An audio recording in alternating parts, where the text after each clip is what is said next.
प्रिय श्रोतागण, आप सभी को आकांक्षा मधुर की ओर से नमस्कार। ईश्वर से प्रेम और प्रसन्नता की कामनाओं के साथ आज हम गीतोपनिषद यानी श्रीमद् भगवद गीता का प्रारंभ करेंगे। प्रिय श्रोतागण, जीवन में प्रायः ऐसा होता है कि व्यक्ति अनेक प्रकार की कठिनाइयों में फंसा रहता है। वैसे ही जैसे अर्जुन कुरुक्षेत्र के युद्ध में फंसा था। अर्जुन के लिए कुरुक्षेत्र का युद्ध कठिन था। उस समय अर्जुन ने श्री कृष्ण की शरण ग्रहण कर ली। इसी के फलस्वरूप श्री कृष्ण ने भगवद गीता का उपदेश दिया। गीता मुख्यतः एक उपनिषद है, इसीलिए इसे गीतोपनिषद भी कहा जाता है। यह संपूर्ण वैदिक वाङ्मय का सार संग्रह है। तो श्रोतागण, आइए गीता अमृत का पान करने चलते हैं, आगे बढ़ते हैं और प्रारंभ करते हैं श्रीमद् भगवद गीता का प्रथम अध्याय। प्रथम अध्याय है अर्जुन विषाद योग। इस अध्याय में दोनों सेनाओं यानी कौरवों और पांडवों की सेनाएं जो कुरुक्षेत्र में युद्ध के लिए आमने सामने खड़ी हैं, उनमें जो प्रधान शूरवीर हैं उनका वर्णन है, उनके सामर्थ्य का वर्णन है, उनके बल का वर्णन है। दोनों सेनाओं की शंख ध्वनि का वर्णन है। अर्जुन द्वारा सेना निरीक्षण का वर्णन है और इसके साथ ही मोह से व्याप्त हुए अर्जुन के कायरता, स्नेह और शोक युक्त वचन का वर्णन है कि किस प्रकार अर्जुन दोनों सेनाओं में अपने स्वजनों को खड़ा देख शोक से युक्त हो जाते हैं और फिर श्री कृष्ण उन्हें गीता का उपदेश देते हैं।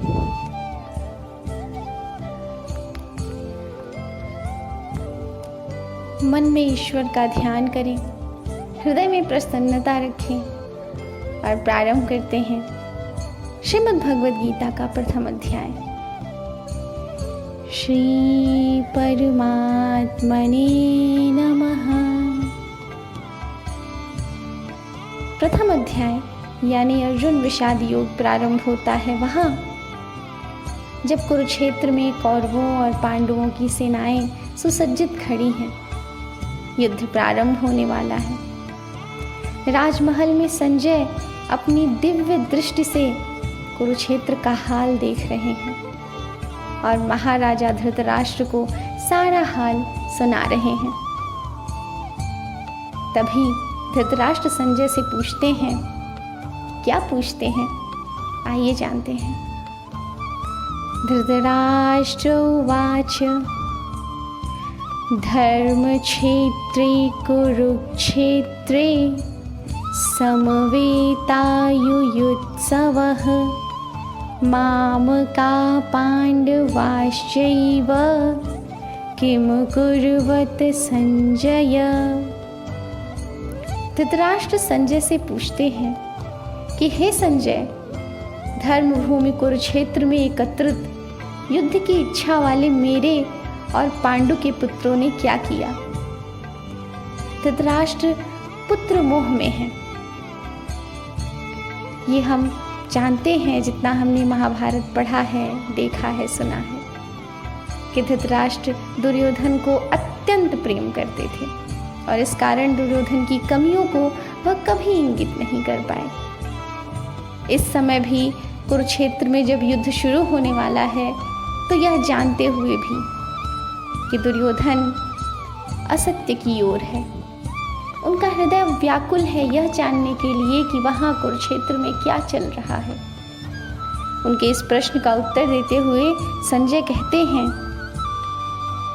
दृष्ट्वा तु पाण्डवानीकं व्यूढं दुर्योधनस्तदा आचार्यमुपसंगम्य राजा वचनमब्रवीत्।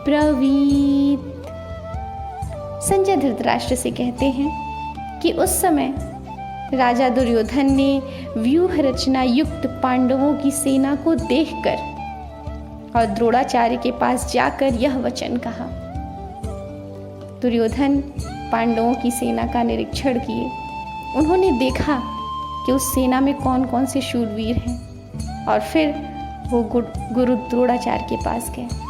उन्होंने कहा, पश्येतां पाण्डुपुत्राणामाचार्य महतीं चमूं व्यूढां द्रुपदपुत्रेण तव शिष्येण धीमता।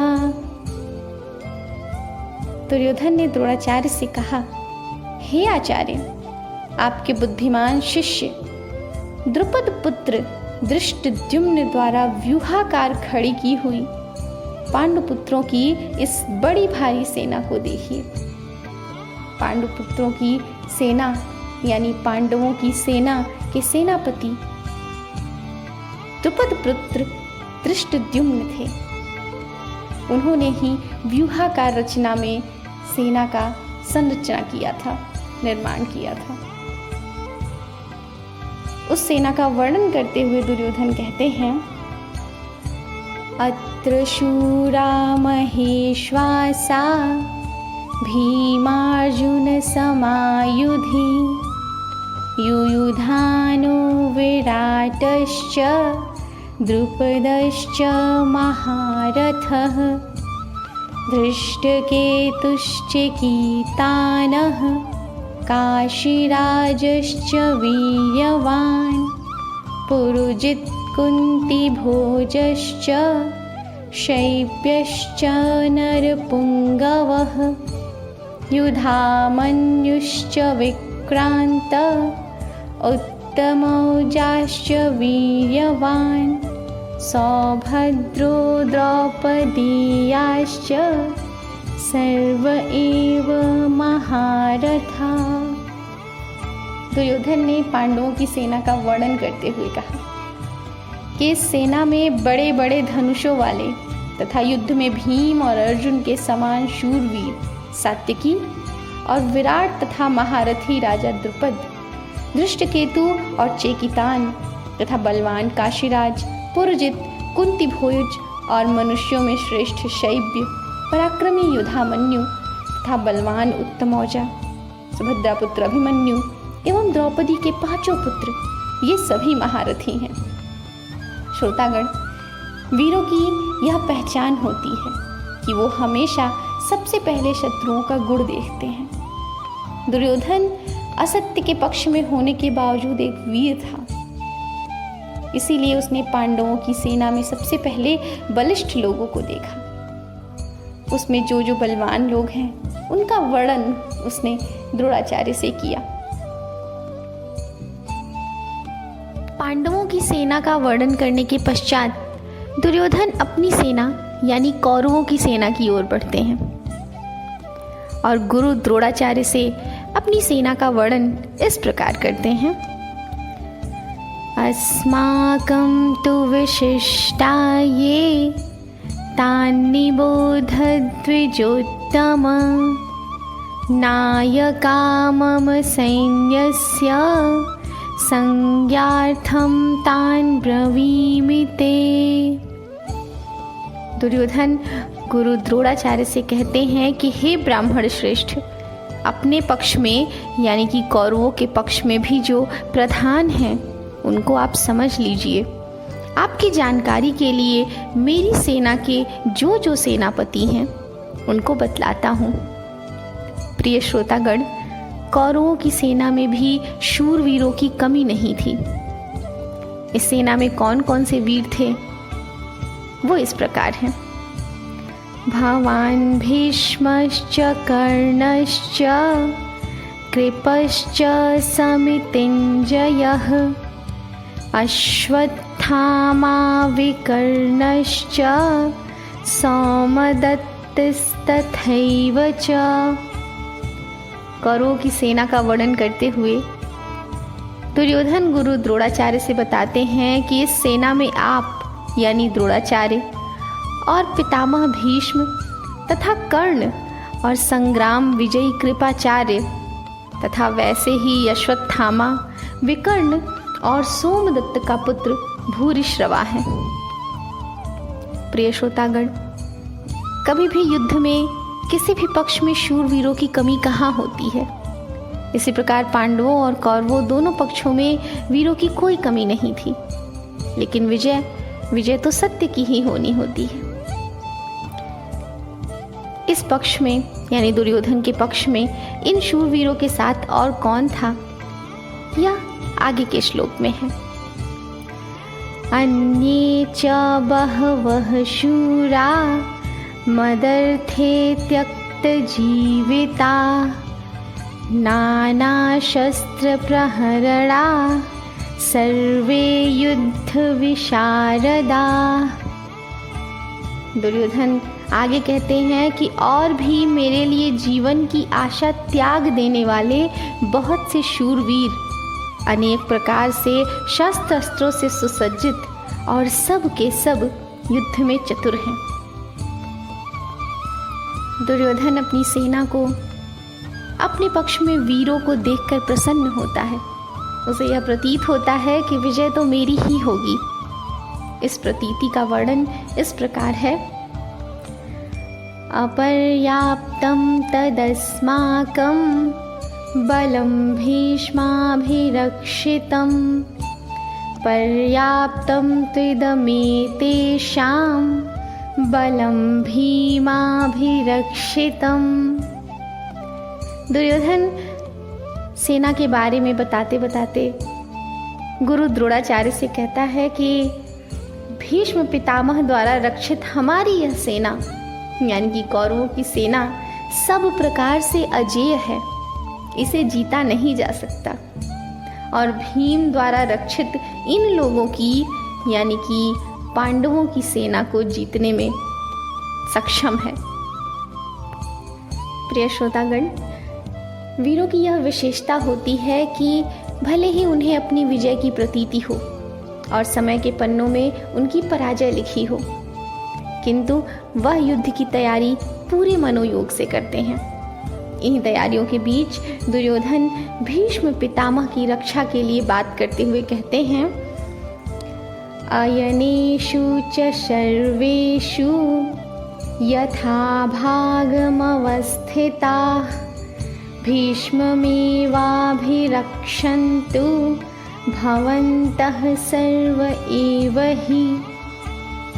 कहते हैं कि इसलिए सब मोर्चों पर अपनी अपनी जगह स्थित रहते हुए आप लोग सभी निस्संदेह भीष्म पितामह की ही सब ओर से रक्षा करें। भीष्म पितामह जो कि कौरवों के लिए सर्वाधिक पूजनीय थे, वह उस कुल के वरिष्ठ थे और इसलिए उनकी रक्षा कर्तव्य और दायित्व के साथ साथ कौरवों के लिए एक बल भी था। उन्हें कहीं न कहीं ये अवश्य ज्ञात था कि जब तक भीष्म पितामह हैं तब तक हम अजेय हैं। हमारी रक्षा भीष्म पितामह की रक्षा करने में ही है। इसीलिए दुर्योधन ने अपनी सेना को कहा कि आप सभी प्रकार से भीष्म पितामह की ही रक्षा करें। इस बीच युद्ध के प्रारंभ का समय समीप आ गया और युद्ध का प्रारंभ कुछ इस प्रकार होना था। तस्य संजनयन् हर्षं कुरुवृद्धः पितामहः सिंहनादं विनद्योच्चैः शंखं दद्मौ प्रतापवान्। कौरवों में वृद्ध बड़े प्रतापी पितामह भीष्म ने उस दुर्योधन के हृदय में हर्ष उत्पन्न करते हुए उच्च स्वर से सिंह की दहाड़ के समान गरज कर शंख बजाया। प्रिय श्रोतागण, यह शंखनाद युद्ध के प्रारंभ का नाद है, युद्ध के प्रारंभ की घोषणा है। भीष्म पितामह के शंख बजाने के पश्चात अन्य वीरों ने भी कुछ इस प्रकार शंख बजाया।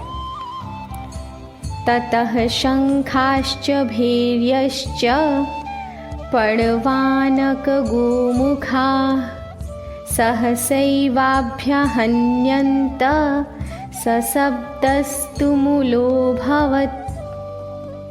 इसके पश्चात शंख और नगारे तथा ढोल मृदंग और नरसिंघे आदि बाजे एक साथ ही बज उठे। उनका वह शब्द बड़ा भयंकर हुआ। प्रिय श्रोतागण, वास्तव में ये यंत्र ही इस प्रकार है कि जब ये एक साथ बज उठें तो वो आकाश को भी गुंजायमान कर देते हैं। और महाभारत का युद्ध तो इतना विहग, इतना बड़ा युद्ध था। उस युद्ध का जब प्रारंभ होगा, शंखनाद होगा, वाद्यंत्र बजेंगे, तो अवश्य ही वह शब्द बड़ा भयंकर हुआ होगा।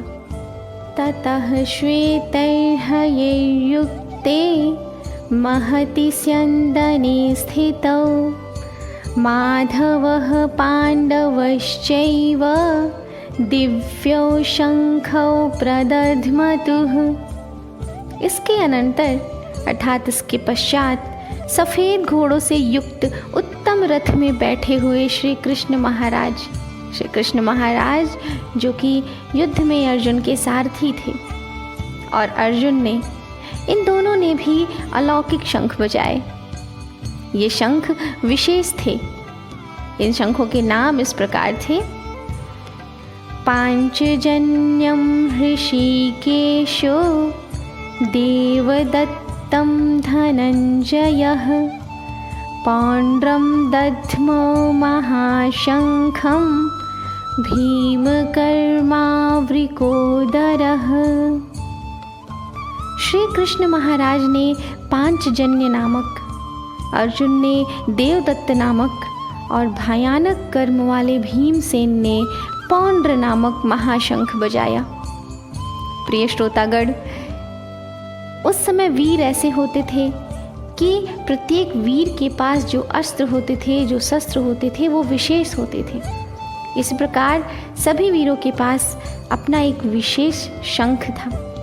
न केवल श्री कृष्ण महाराज, अर्जुन और भीम, अपितु अन्य वीरों के पास भी विशेष शंख थे। वे शंख कौन से थे? ये इस प्रकार हैं: अनंत विजयम राजा कुंती पुत्रो युधिष्ठिरः नकुलः सहदेवश्च सुघोषमणिपुष्पकौ।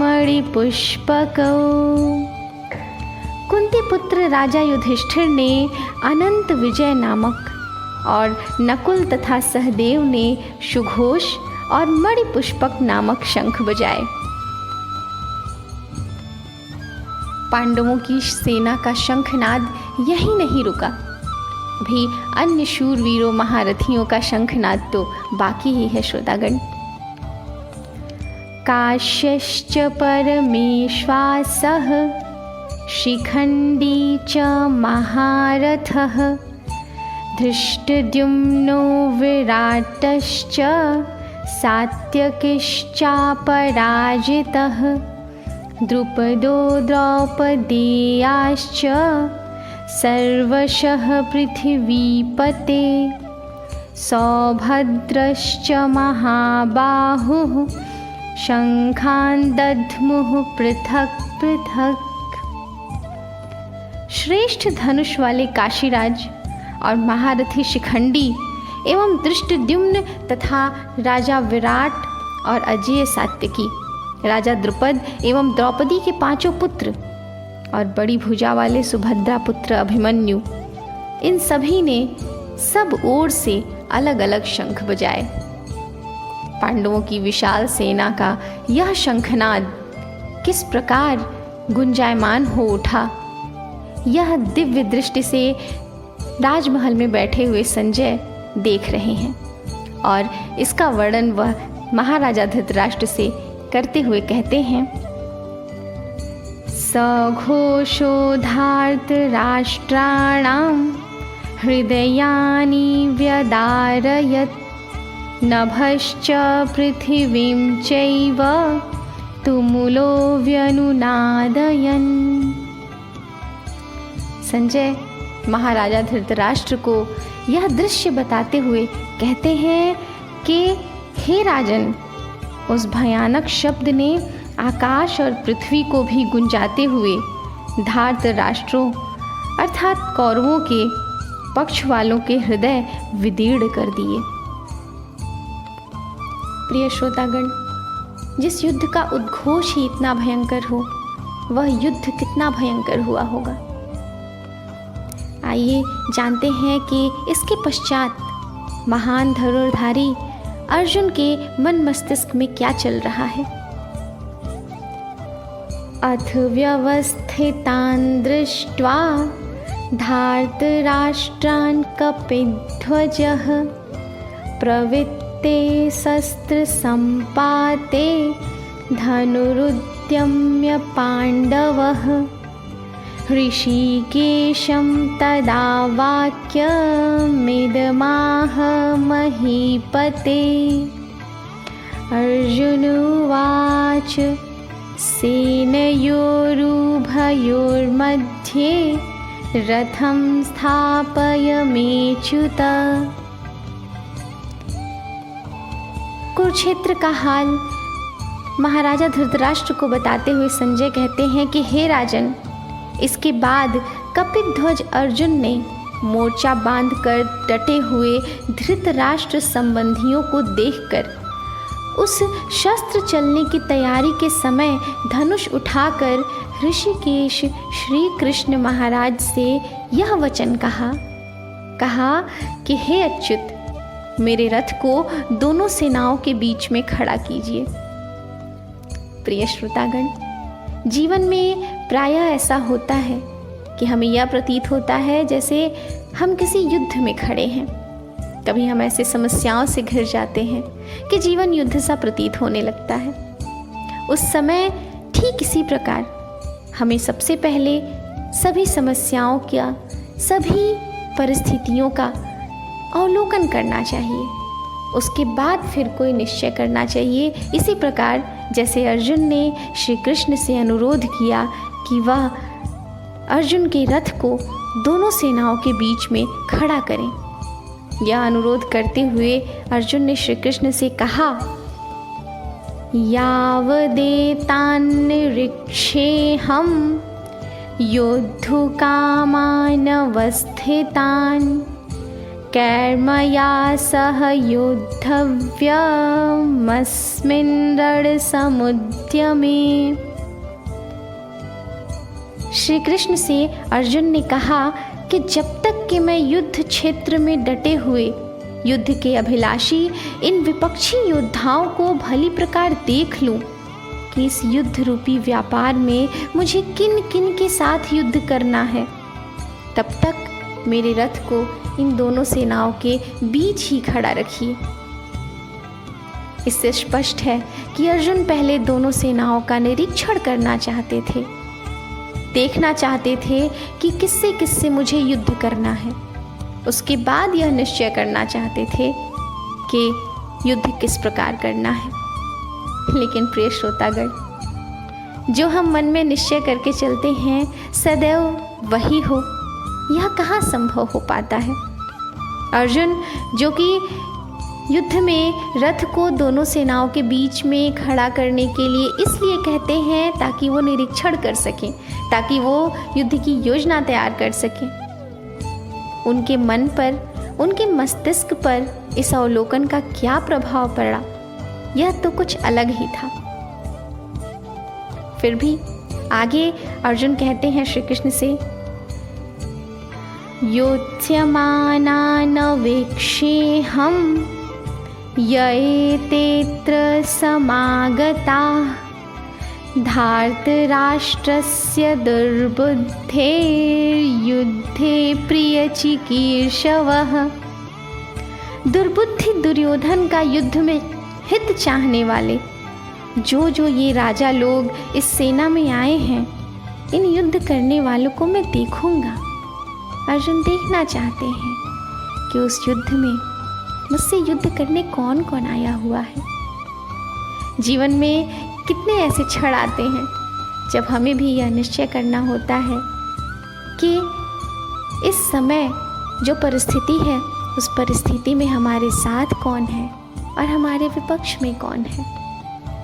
और बिना अवलोकन के, बिना परीक्षण के कोई भी निश्चय नहीं लेना चाहिए। इसीलिए सर्वप्रथम अवलोकन करना ही अभीष्ट है। संजय उवाच एवमुक्तो हृषीकेशो गुडाकेशेन भारत सेनयोरुभयोर्मध्ये स्थापयित्वा रथोत्तमम् भीष्मद्रोणप्रमुखतः सर्वेषां च महीक्षिताम् उवाच पार्थ पश्यैतान् समवेतान् कुरूनिति। संजय बोले, हे धृतराष्ट्र, अर्जुन द्वारा इस प्रकार कहे जाने पर महाराज श्री कृष्णचंद्र ने दोनों सेनाओं के बीच में भीष्म और द्रोणाचार्य के सामने तथा संपूर्ण राजाओं के सामने उत्तम रथ को खड़ा करके अर्जुन से कहा कि हे पार्थ, युद्ध के लिए जुटे इन कौरवों को देखो, देखो कि तुम्हें किन किन लोगों से युद्ध करना है। और तभी अर्जुन ने देखा कि युद्ध में उनके समक्ष कौन कौन खड़ा है। तत्रापश्यत् स्थितान् पार्थः पितॄनथ पितामहान् आचार्यान् मातुलान् भर्तॄन् पुत्रान् पौत्रान् सखींस्तथा श्वशुरान् सुहृदश्चैव सेनयोरुभयोरपि। इसके बाद प्रथापुत्र अर्जुन ने उन दोनों ही सेनाओं में स्थित ताऊ चाचाओं को, दादों परदादों को, गुरुओं को, मामाओं को, भाइयों को, पुत्रों को, पौत्रों को तथा मित्रों को, ससुरों को और सुहृदों को भी देखा। युद्ध में खड़े अपने स्वजनों को, अपने स्नेही जनों को देखकर अर्जुन के हृदय पर तत्काल यह प्रभाव हुआ, तान् समीक्ष्य स कौन्तेयः सर्वान् बन्धूनवस्थितान् कृपया पर्याविष्टो विषीदन्निदमब्रवीत्। उन उपस्थित संपूर्ण बंधुओं को देखकर वे कुंती पुत्र अर्जुन अत्यंत करुणा से युक्त हो गए। उनके मन में शोक भर आया और शोक करते हुए अर्जुन यह वचन बोले, अर्जुन उवाच दृष्ट्वेमं स्वजनं कृष्ण युयुत्सुं समुपस्थितं सीदन्ति मम गात्राणि मुखं च परिशुष्यति वेपथुश्च शरीरे मे रोमहर्षश्च जायते गाण्डीवं स्त्रंसते हस्तात् त्वक्चैव परिदह्यते न च शक्नोम्यवस्थातुं भ्रमतीव च मे मनः। अर्जुन श्री कृष्ण से बोले कि हे कृष्ण, युद्ध क्षेत्र में डटे हुए युद्ध के अभिलाषी इस स्वजन समुदाय को देखकर मेरे अंग शिथिल हुए जा रहे हैं, मेरा मुख सूखा जा रहा है, मेरे शरीर में कंप एवं रोमांच हो रहा है, मेरे हाथ से गांडीव धनुष गिर रहा है, मेरी त्वचा भी बहुत जल रही है तथा मेरा मन भ्रमित सा हो रहा है। इसलिए हे कृष्ण, मैं खड़ा रहने को भी समर्थ नहीं हूँ। कितना विदीर्ण है अर्जुन का हृदय, कितना शोक है उनके शब्दों में। प्रिय श्रोतागण, जीवन में ऐसे कई क्षण आते हैं जब मन स्वजनों का ही विरोध कर उठता है।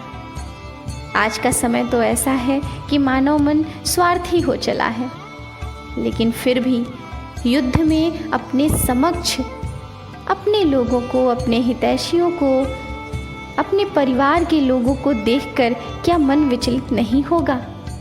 अवश्य होगा। इसी प्रकार अर्जुन का मन विचलित हो उठा, वे शोक से व्याकुल हो उठे और इसी व्याकुलता को श्री कृष्ण से बताते हुए अर्जुन कहते हैं, निमित्तानि च पश्यामि विपरीतानि केशव न च श्रेयोनुपश्यामि हत्वा स्वजनमाहवे। हे केशव, मैं लक्षणों को भी विपरीत ही देख रहा हूँ तथा युद्ध में स्वजन समुदाय को मारकर कल्याण भी नहीं देखता। निश्चित ही है कि युद्ध में स्वजनों को, अपने परिवार के लोगों को मारकर भला कौन सा कल्याण होगा। और अर्जुन जैसे ज्ञानी पुरुष इसमें कहाँ कोई कल्याण देखते। इसीलिए उनका हृदय व्याकुल हो उठा। उस हृदय में अब विजय तक की आकांक्षा न रही। न कांक्षे विजयं कृष्णं न च राज्यं सुखानि च किं नो राज्येन गोविन्द किं भोगैर्जीवितेन वा।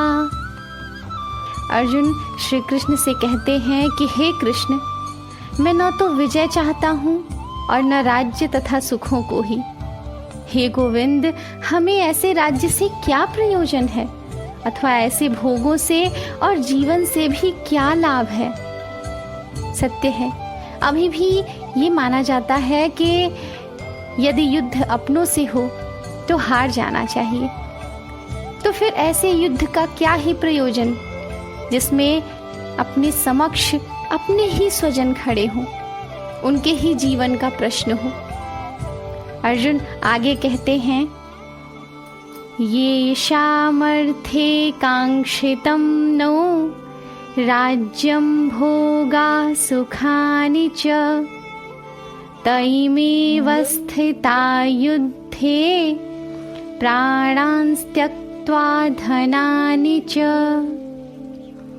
अर्जुन कहते हैं कि हमें जिनके लिए राज्य, भोग और सुख आदि अभीष्ट हैं, यानी जिनके लिए हम राज्य चाहते हैं, सुख चाहते हैं, वे हमारे स्वजन ही तो होते हैं।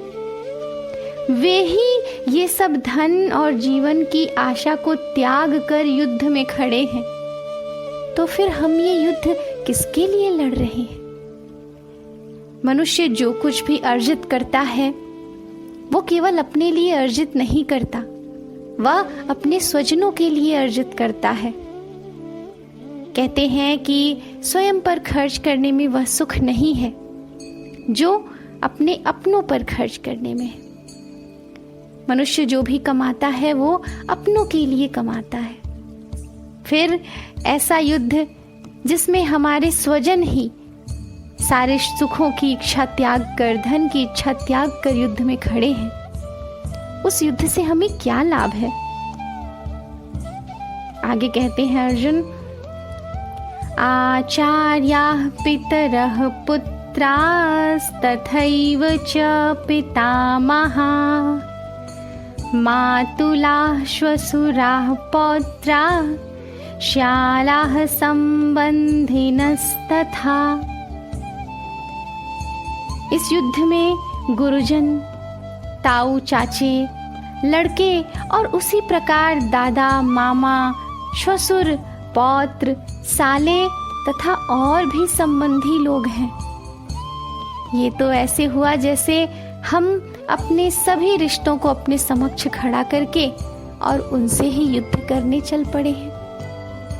कितना दुखद है यह, कितना शोक युक्त है यह कि सत्य के इस युद्ध में अपने ही स्वजन दोनों तरफ खड़े हैं। अवश्य ही यह मन विचलित करने वाला प्रसंग है। तो क्यों ना अर्जुन को शोक हो। इसीलिए अर्जुन का हृदय शोक में मग्न हो चुका था। आगे अर्जुन कहते हैं, एतान्न हन्तुमिच्छामि घ्नतोऽपि मधुसूदन अपि त्रैलोक्य राज्यस्य हेतुः किं नु मही कृते।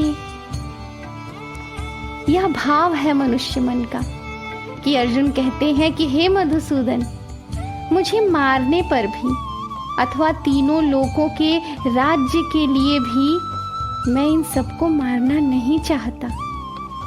फिर पृथ्वी के लिए तो कहना ही क्या।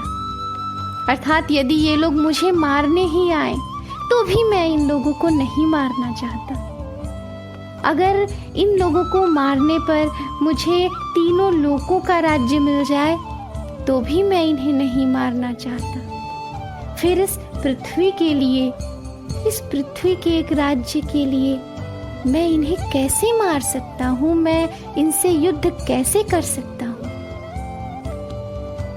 निहत्य धार्त राष्ट्रान्नः का प्रीतिः स्यात् जनार्दन, पापमेवाश्रयेदस्मान् हत्वैतानाततायिनः। अर्जुन श्री कृष्ण से कहते हैं कि हे जनार्दन, धृतराष्ट्र के पुत्रों को मारकर हमें क्या प्रसन्नता होगी। इन आतताइयों को मारकर तो हमें पाप ही लगेगा। मानव हृदय भी कैसा है कि जब वह शोक से युक्त होता है तो धर्म की ओर मुड़ने लगता है। नहीं तो वही धृतराष्ट्र, वही कौरव जिन्होंने पांडवों के साथ इतना अन्याय किया, उन्हीं के लिए अर्जुन के मन में यह आ रहा है कि इन्हें मारकर हमें प्रसन्नता कहाँ होगी, हमें तो पाप ही लगेगा। भले ही ये पापी हैं, भले ही इन्होंने अन्याय किया है, लेकिन किसी को मारकर कहाँ सुख की प्राप्ति होती है। अर्जुन का मन शोक में डूबा जा रहा है। जब मन यह चाहता है कि मुझे अमुक कार्य नहीं करना है, तो उसे बहुत से बहाने भी प्राप्त होने लगते हैं। ऐसे ही अर्जुन का मन स्वजनों को देखकर विचलित हुआ है, तो उन्हें कौरवों पर भी दया आ रही है कि इन्हें मारकर हमें क्या प्रसन्नता होगी। आगे अर्जुन श्री कृष्ण से कहते हैं, तस्मान्नार्हा वयं हन्तुं धार्तराष्ट्रान् स्वबान्धवान्, स्वजनं हि कथं हत्वा सुखिनः स्याम माधव। अतएव हे माधव, अपने ही बांधव धृतराष्ट्र के पुत्रों को मारने के लिए हम योग्य नहीं हैं, क्योंकि अपने ही कुटुंब को मारकर हम कैसे सुखी होंगे। कि भले ही उन्होंने हमारे साथ अन्याय किया है, परंतु हैं तो हमारे बांधव ही। उन्हें हमें मारकर भले प्रसन्नता मिले, लेकिन हमें उन्हें मारकर कैसे प्रसन्नता मिलेगी। मन जो धर्म से युक्त होता है वह ऐसे ही सोचता है जैसे अर्जुन इस समय सोच रहे हैं। आगे अर्जुन कहते हैं, यद्यप्येतेन पश्यन्ति लोभोपहत चेतसः, कुलक्षय कृतं दोषं मित्रद्रोहे च पातकम्, कथं न ज्ञेयमस्माभिः पापादस्मान्निवर्तितुम्, कुलक्षय कृतं दोषं प्रपश्यद्भिर्जनार्दन। अर्जुन कहते हैं कि यद्यपि लोभ से भ्रष्ट चित्त हुए ये लोग कुल के नाश से उत्पन्न दोष को और मित्रों से विरोध करने में पाप को नहीं देखते, तो भी हे जनार्दन, कुल के नाश से उत्पन्न दोष को जानने वाले हम लोगों को इस पाप से हटने के लिए क्यों नहीं विचार करना चाहिए। अर्जुन का कहना यह है कि भले ही कौरव नहीं समझ रहे हैं कि यह पाप है, कुल का नाश एक दोष है, मित्रों से विरोध करना एक पाप है, फिर भी हमें तो यह ज्ञात है कि यह पाप है। प्रिय श्रोतागण, जीवन में ऐसे ही होता है कि कभी कभी हमारे समक्ष जो खड़ा होता है वह हमारे लिए ऐसा कुछ करता है जिससे हमें कष्ट पहुंचे। उस समय हमें यही सोचना होता है कि अगर इन्हें नहीं समझ आ रहा कि यह ठीक नहीं है तो क्या हुआ, हम तो सोच सकते हैं, हम तो समझ सकते हैं कि यह उचित कर्म नहीं है। अर्जुन का मन यही कह रहा है और वह अपने मन की यह पीड़ा, यह बात श्री कृष्ण से कह रहे हैं। कुलक्षये प्रणश्यन्ते कुलधर्मा सनातना धर्मे नष्टे कुलं कृत्सन्मधर्मोऽभिभवत्युत। अर्जुन कहते हैं कि कुल के नाश से सनातन कुल धर्म नष्ट हो जाते हैं। धर्म के नाश हो जाने पर संपूर्ण कुल में पाप भी बहुत फैल जाता है। अर्थात अर्जुन को अब यह स्पष्ट लगने लगता है कि यह युद्ध केवल पाप की ओर ले जा रहा है। लेकिन श्रोतागण, अर्जुन का मन यही नहीं रुकता है। आइए सुनते हैं कि अभी किस प्रकार उनका मन इस दिशा में जा रहा है कि यह युद्ध किस किस प्रकार के पापों को बढ़ावा देगा, किस किस प्रकार के पाप का भोगी बनाएगा।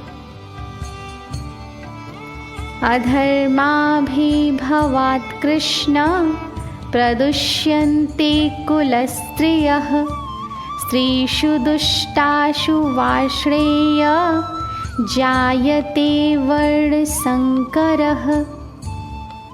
अर्जुन कहते हैं कि हे कृष्ण, पाप के अधिक बढ़ जाने से कुल की स्त्रियां अत्यंत दूषित हो जाती हैं, और हे वाश्रेय, स्त्रियों के दूषित हो जाने पर वर्ण संकर उत्पन्न होता है।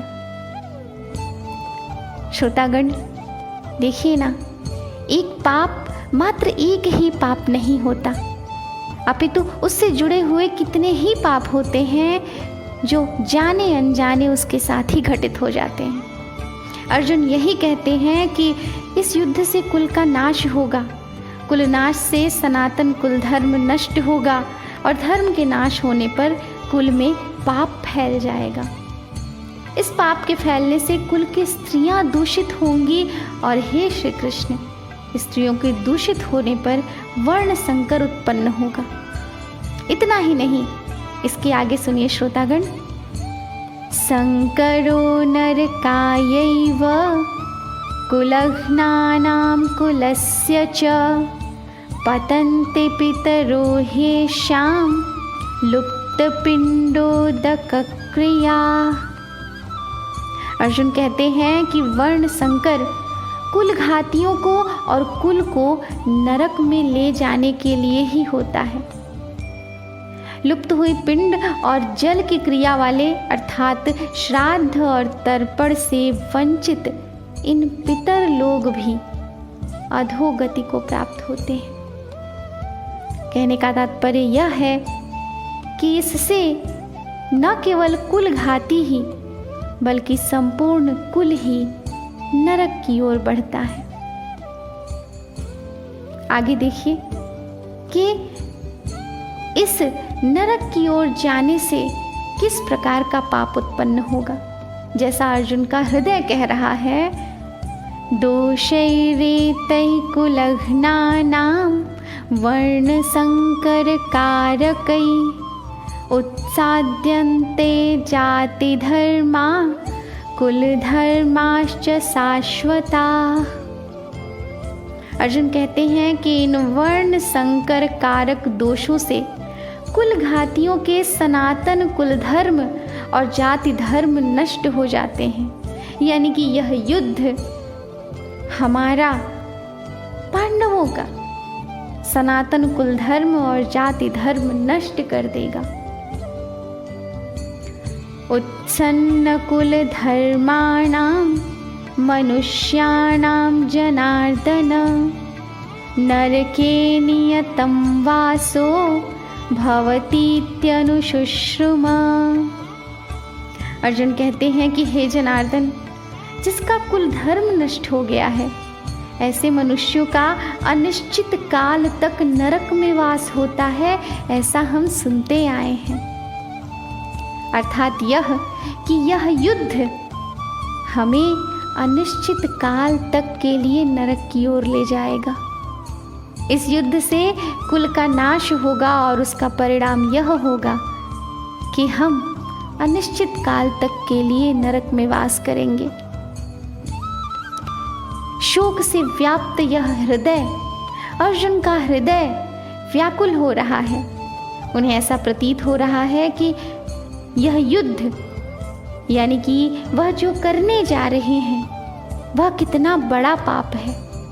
और उसी शोक में, उसी पीड़ा में वह कहते हैं, अहो बत महत् पापम कर्तुम व्यवसिता वयम यद्राज्य सुख लोभेन हन्तुम स्वजन मुद्यता।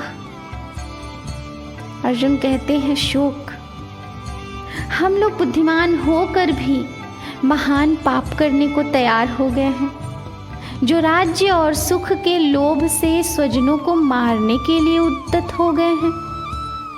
यह कितना बड़ा पाप है कि राज्य को पाने के लिए, सुख को पाने के लिए हम स्वजनों को मारने जा रहे हैं। हम तो बुद्धिमान हैं, फिर हम इतना बड़ा पाप करने कैसे जा रहे हैं? अब अर्जुन का मन इस युद्ध में बिल्कुल नहीं लगने वाला। वह इस युद्ध को करने के लिए कदाचित ही तैयार नहीं। इतना कहकर ही अर्जुन यह सोच लेते हैं कि अब मुझे यह युद्ध नहीं करना है। और अंत में वे कहते हैं, यदि माम प्रतीकार मशस्त्रम शस्त्र पाणयः धार्तराष्ट्रारणे हन्युस्तन्मे क्षेमतरं भवेत्। अर्जुन कहते हैं कि यदि मुझे शस्त्र रहित एवं सामना न करने वाले को शस्त्र हाथ में लिए हुए धृतराष्ट्र के पुत्र रण में मार डालें, तो वह मरना भी मेरे लिए अधिक कल्याणकारक होगा। अर्थात अर्जुन कहते हैं कि हे कृष्ण, अगर मैं शस्त्र रहित रहूं, मेरे पास कोई भी शस्त्र ना रहे और मैं सामना ना करूं, मैं युद्ध में भाग ना लूं, और कौरव आए शस्त्र लिए हुए मुझ पर वार करें और मुझे रण में मार डालें, तो वह मरना भी मेरे लिए कल्याणकारी है, परंतु यह युद्ध करना कदापि कल्याणकारी नहीं है। मैं यह युद्ध नहीं करूंगा। अर्जुन यह कहकर युद्ध से विलग होने का मन बना लेते हैं, निश्चय कर लेते हैं। यह सारा हाल संजय धृतराष्ट्र को बता रहे हैं। यह सारा हाल बताते हुए संजय कहते हैं, संजय उवाच एवमुक्त्वार्जुनः संख्ये रथोपस्थ उपाविशत् विसृज्य सशरं चापं शोकसंविघ्नमानसः। संजय महाराजा धृतराष्ट्र को बताते हैं कि रणभूमि में शोक से उद्विग्न मन वाले अर्जुन इस प्रकार कहकर बाण सहित धनुष को त्याग कर रथ के पिछले भाग में बैठ गए और उन्होंने एक प्रकार से यह कह दिया कि मुझे यह युद्ध नहीं करना है। ओम तत्सदिति श्रीमद्भगवद्गीतासूपनिषत्सु ब्रह्म विद्यायां योगशास्त्रे श्रीकृष्ण अर्जुन संवादे अर्जुन विषाद योगो नाम प्रथमोऽध्यायः। प्रिय श्रोतागण, यह था श्रीमद्भगवद्गीता का प्रथम अध्याय अर्जुन विषाद योग। आपने सुना कि किस प्रकार अर्जुन युद्ध में स्वजनों को खड़ा देख युद्ध से विलग होने का मन बना लेते हैं, उनका मन शोक से भर उठता है, उनका हृदय व्याकुल हो जाता है। इस प्रकार श्रीमद् भगवद गीता का प्रथम अध्याय समाप्त होता है। द्वितीय अध्याय में यह है कि किस प्रकार श्री कृष्ण अर्जुन को उनके मन में उत्पन्न हुए कातरता और कायरता का बोध कराते हैं और फिर गीता का उपदेश देते हैं। प्रिय श्रोतागण, आशा करती हूँ कि आपको प्रथम अध्याय सुनकर आनंद की प्राप्ति हुई होगी। इस आनंद की प्राप्ति को निरंतर बनाए रखने के लिए और श्रीमद् भगवद गीता के अमृत रस का पान करने के लिए सुनते रहिए बुक ऑडियो।